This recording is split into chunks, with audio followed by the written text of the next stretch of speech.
नमस्कार, मी पद्मावती धनंजय कोरेकर। मा जिजाऊ आणि भारतीय संस्कृतीतील सर्व थोर मातांना वंदन करून मी आज एक जुन्या काळातली इसवी सन 1960-70च्या दशकातील काही आठवणी सांगणार। त्यापैकी एक आठवण आहे माझी। ती आठवण अशी आहे की आता नुकताच अधिक मास संपलेला आहे। सर्व लेकी आपल्या माहेराला आईवडिलांनी किंवा भावांनी बोलवून घेतलेले आहेत, बहिणी, आणि त्यांचा आदर सत्कार केलेला आहे। तो आदर सत्कार जावयाचा म्हणून होता। अधिक मासाचा सण जावयाच्या सत्काराचा होता आणि मग त्याबरोबर लेकीचंही कौतुक केलं जायचं। हे लेकीचं कौतुक पूर्वीच्या काळी इतक्या मोठ्या प्रमाणात होत नसायचं। त्याचं कारण असं आहे की आर्थिक स्थिती समाजाची, देश नुकताच स्वतंत्र झालेला होता आणि आर्थिक स्थिती ही तितकीशी प्रबळ नव्हती। मग काय व्हायचं, लेक जेव्हा सासरहून पहिल्यांदा लग्न झाल्यानंतर सासरवरून माहेरी जायची, त्यावेळेला आता त्यावेळची परिस्थिती सर्वांना, ज्या जुन्या महिला आहेत, जुने बुजुर्ग लोक आहेत, त्यांना सर्वांना माहिती आहे की स्त्रियांचं वागणं घरामधलं, सासरमधलं अतिशय कडक, शिस्तबद्ध, काटेकोर असं असायचं। आणि म्हणून तिला माहेरपणासाठी त्याला म्हणायचे खास की 4 दिवस तिला विश्रांती मिळावी, तिचा दबलेला श्वास मोकळा व्हावा, यासाठी माहेरपणाला जायची। आणि माहेरपणाला गेल्यानंतर पुन्हा जेव्हा ती इकडे यायची म्हणजे ती स्वतःहून नाही यायची, त्यावेळेला कोणतीही साधनं नव्हती। पत्र रूपानं एकतर बोलीचाली व्हायची किंवा समक्ष प्रत्यक्ष मुराळी आणायला जायचा। घरातला जो कोणी असेल व्यक्ती, ती व्यक्ती विशेष करून पुरुष व्यक्ती ती आणायला जायची। दीर असतील, सासरे असतील, ते तिला जायचे। आणि नाही चाले तर तिचे वडील किंवा भाऊ तिला इकडे पाठवायचे। त्याला मूळ येणं असं म्हणतात, मुराळी असंही म्हणतात। का त्याचं कारण कसं आहे, म्हणजे माझ्या अंदाजानुसार ती परिस्थिती अशी होती की मुराळी का पाठवायचा, लेकीबाळी अशा स्वतंत्रपणे त्या काळात फिरू शकत नव्हत्या। पारतंत्र्यापूर्वीचा जो काळ होता ना, तो जरा भीषण होता। स्त्रियांना स्वातंत्र्य नव्हतं आणि सुरक्षितताही नव्हती। त्यामुळे स्त्रीला माहेरून सासरी, सासरहून माहेरी जायचं म्हटलं तरी तिच्यासोबत जो कोणी असायचा त्याला मुराळी, किंवा काही ठिकाणी सातारा, सांगली भागात मूळ असं म्हणतात, की तिला घ्यायला गेलेले असायचे आणि त्यांच्या सोबत ती यायची। सोबत येताना जेव्हा ती यायची, माझा आजचा खरा विषय तो आहे की खरं तर एकत्र कुटुंब पद्धती होती, अशी विभक्त नव्हतीच त्या काळामध्ये। कुठेही स्वतंत्र फक्त नवरा बायको राहतात अशी विभक्त कुटुंब पद्धती नसायची। अर्थात ही गोष्ट आहे 70च्या दशकातली, 60च्या दशकातली। त्यानंतर जसं जसं आर्थिक परिस्थिती सुधारत गेली, शैक्षणिक दर्जा वाढत गेला आणि मुली शिकू लागल्या, मुलं शिकू लागली, कुटुंबातून बाहेर पडू लागली, मग वातावरण पूर्ण बदललं। परंतु एकत्र कुटुंब पद्धतीमध्ये जेव्हा स्त्री माहेरहून सासरी जायची, त्यावेळेला तिच्यासोबत शिदोरी दिली जायची। पण त्याला शिदोरी नसं म्हणत। शिदोरी ही फक्त आपल्या 1 दिवसाच्या खाण्याची असते, तिला शिदोरी म्हटलं जायचं। तिच्यासोबत जे दिलं जायचं ते टोपलं भरून पुऱ्या असायच्या किंवा भजी असायची, आणि त्याला बुथी असं म्हणतात। खास दाखवण्यासाठी मी केला आहे। आज अधिक मासाचा शेवट आहे आणि देवाला नैवेद्य म्हणून मी भजी पुऱ्याचा नैवेद्य दाखवलेला होता, तोच इथे मी तुम्हाला खास दाखवायला ठेवलेला आहे। आणि मग भलं मोठं टोपलं असायचं पाठीवरून, त्या पाठीमध्ये ते पुऱ्या आणि त्याच्यावर मांडलेलं एक एक भज असायचं। आणि ती आली, नवरी आली किंवा सासरची सून आली किंवा माहेरवाशीण आली असं म्हणू आपण, तर ही माहेरवाशीण बाहेरही पडत नसायच्या, वाड्याच्या बाहेर जायच्या नाही शक्यतो, पाठवलंही जायचं नाही त्यांना। जर जुन्या असायच्या आधीच्या जावा वगैरे, त्यांनाच बाहेरच्या कामाला पाठवायचे। नवी नवरी घरामध्येच असायची आणि ती पाहायला सुद्धा कोणाला मिळायची नाही। पहा, खूप उशिरा नंतर पाहायला मिळायचे. हो, अमक्याच्या वाड्यातील ही पाटलाच्या घरची नवरी आहे, ही पाटलाच्या घरची सून आहे, किंवा देशमुखाच्या वाड्यातली आहे, किंवा अमक्या कोणत्या जाती जमातीच्या असू द्या, असा भेदभाव नव्हता. सर्व जाती जमातीत हे पाळलं जात होतं. पण विशेषतः मराठा समाजात ही जी बुथी आहे ना, बुथी म्हणायचे तिला, की तिच्यासोबत बुथी आली. आणि आली हे कसं कळायचं, तर टोपलं भरून त्या पुऱ्या, त्याच्यावर मांडलेले एक एक भज, आणि ते घेऊन दोन भाऊकीतल्याच बायका, जावा असतील, सख्या चुलत कोण असतील त्या, किंवा नसतील काही, तर मग दुसऱ्या इतर समाजातल्या महिलांना बोलावून, गुरव असतील किंवा कोळी असतील गावातली, त्यांना सांगून गावभर त्या वाटल्या जायच्या. विशेषतः भावकीमध्ये तर खास करून वाटल्याच जायच्या. परंतु संपूर्ण गावभर देताना जेव्हा त्या यायच्या, त्यावेळेला चांगलं आठवतंय आम्हाला की पहा, 60-70च्या दरम्यान नुकताच 50चा 1952चा महादुष्काळ संपलेला होता. आणि गहू हा साधारणपणे ग्रामीण भागात, नगर जिल्ह्यात, पारनेर तालुक्यात, शिरूर तालुक्यात दुष्काळी तालुके होते. तिथे साधारण गहू हा पाहायला मिळत नसायचा.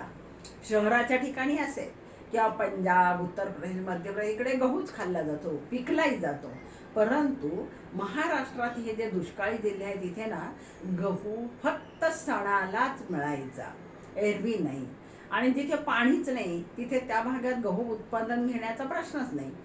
तर मग ती गव्हाची पुरी, बनवलेली पुरी आणि एक भज जेव्हा ते वाटायला दारामध्ये दोन बायका यायच्या, तेव्हा आम्हाला आठवतं, वाड्यामध्ये सर्व मुलं आपापल्या दारात उभी राहायची. पहा की काय आणले त्याने द्यायला. काहींच्या घरी पुरणाची पोळी असायची, आणि ती पोळी कशी द्यायची माहितीये का, ती पुरणपोळी अर्धी अर्धी, एक एक देणं शक्यच नाही, गावभर वाटायच्या. मग त्याच्यातले अर्धे अर्धे असे तुकडे केलेले असायचे, त्याच्यावर एक भज मांडायचा, ती द्यायची. तो एक प्रकार बुथीचा.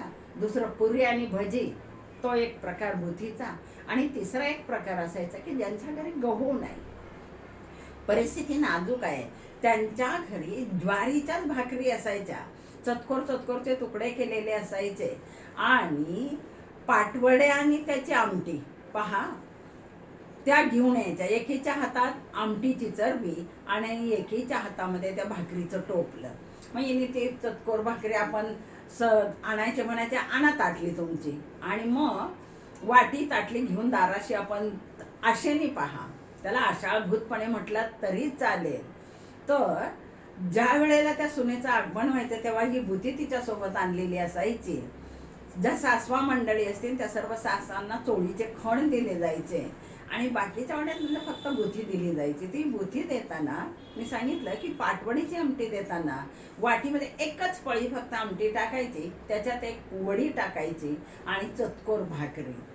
पण ती एक पुरी भज असेल, अर्धी पोळी एक भज असेल, किंवा ते पाव कोर भाकरी आणि ती आमटी इतकी अप्रूप लागायची त्या काळामध्ये मुलांना. सर्वच मुलं, आम्ही त्याचे साक्षीदार आहोत. इतकं अप्रूप असायचं की त्या आले आपल्या दारामध्ये, घेऊन आलेले आहेत. आणि मग समजा 2-3 मुलं असतील तर कोरभर भाकरीचे 3 तुकडे करायचे आणि तिघांनी मुलांनी वाटून खायचे.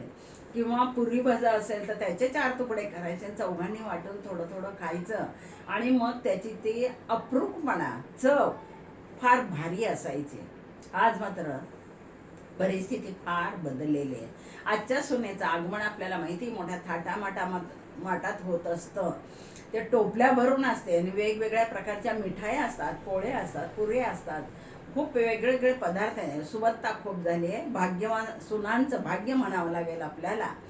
आणि अशा प्रकारची ही बुथीची आठवण, पुरी आणि भज पाहिलं की मला नेहमी त्या काळातली 50-60च्या दशकातली ती आठवण होते. आज मात्र बऱ्याच ठिकाणी इतकी सुबत्ता झालेली आहे, अन्नछत्र झालेले आहेत. लग्नाच्या निमित्ताने किंवा सण समारंभाच्या निमित्ताने जिथे जेवणं दिली जातात कार्यालयात, तिथे काय होतं माहिती आहे का, बुफे जेवण असतं. आपणच जायचं ताट घेऊन आणि भरपूर वाढून घ्यायचं, आणि मग मात्र आपल्याला जर वाटलं नाही, आवडलं नाही किंवा पोट भरलं तर उरलेल्या त्या पुऱ्या, भजी, आणखीन काही पदार्थ असतील, जसंच तशी अर्धी ताटं त्या खरकट्या भांड्यांच्या डब्यामध्ये टाकली जातात. खरं अन्न हे पूर्ण ब्रह्म आहे. आपण म्हणत असतो वदनी कवल घेता नाम घ्या श्री हरीचे, सहज मन होते नाम घेता पुकाचे. परमेश्वराचंच नाव घेऊन आपण त्यांना अन्न हे पूर्ण ब्रह्म आहे. आणि मग अशा त्या अन्नाचं उदरभरण म्हणून नाही घेतलेलं तर खऱ्या अर्थानं आपल्या जीवनाला ते आवश्यक आहे. आपली ती महत्वाची गरज आहे. ज्या मूलभूत गरजांपैकी पहिली गरज ही आपली अन्नाची आहे. आणि ती अन्नाची गरज असताना आज अन्नाची नासाडी झालेलं आपण जर पाहिलं तर खरंच आम्हाला त्या ठिकाणी जिथे मी लग्नाला जाते ना तिथे पुऱ्या भजी किंवा ताटातलं टाकलं ना की खूप वाईट वाटतं ते पाहायला. की उरलं तर गोरगरिबाला तरी दिलं जाईल, पण खरकट्यामध्ये टाकलं तर अर्थात त्याचं काय होतं, आपल्याला खतच केलं जातं शेवटी. तर असं होऊ नये. त्या अन्नाचं व्यवस्थित एका हॉटेलमध्ये तर स्पष्ट लिहिलेलं होतं की जर ताटात खरकट राहिलं तर त्यासाठी तुम्हाला 100 रुपये 200 रुपये जादा द्यावे लागतील ताटाचे. हेतू त्यांचा हाच आहे की तुम्ही पोटभर खा पण उष्ट ठेवू नका, कारण ते व्हायला जातं. छान आहे त्यांचा हेतू. तर अशा प्रकारचे मला वाटतं हा जो प्रकार मी आता सांगितला तो दुर्वांकूर नावाचं पुण्यामधलं नामांकित हॉटेल आहे. त्या हॉटेलमध्ये तो बोर्ड पाहायला मिळतो आपल्याला. तर सांगायचं तात्पर्य की जो बुथी देणं प्रकार आहे किंवा बुथी असणं हा जो प्रकार आहे तो प्रकार किती स्तुत्य होता, किती अप्रूप होता. एक पुरी 4 जण वाटून खायचे आणि त्याची चव जिभेवर रेंगाळायची. आहा, ते क्षण पुनश्च येणे नाही. तर ही सर्व जुन्या आता ज्या आहेत आमच्या ना आमच्या आधीच्या मोठ्या असणाऱ्या सर्व आमच्या सासवा असतील, आई असतील, मावशी काकी मामी असतील, त्या सर्वांना हा बुथीचा प्रकार माहिती आहे. तर आजच्या बुथीमध्ये सुद्धा हा प्रकार येतच असतो. मुली ज्या सुना आहेत म्हणून येतात, त्या सुनाही त्या आणतच असतात. पण जुनी आठवण आपल्या परंपरे, भारतीय परंपरा आहे, महाराष्ट्राची परंपरा आहे. सुनेच्या सोबत दिलेली शिदोरी नव्हे, ती बुथी घरोघर वाटली जायची आणि कौतुक असायचं. एकत्र कुटुंब पद्धतीचा, गावपण जपण्याचा आणि भावकी जपण्याचा तो एक प्रकार आहे. एवढंच मला या निमित्तानं सांगायचं होतं. आणि असंच आपण एकत्र कुटुंब राखूया, भावकी जपूया आणि बुथी वाटलेली सर्वांनी मिळून त्याचा थोडा थोडा घास नक्कीच चाखूया. धन्यवाद.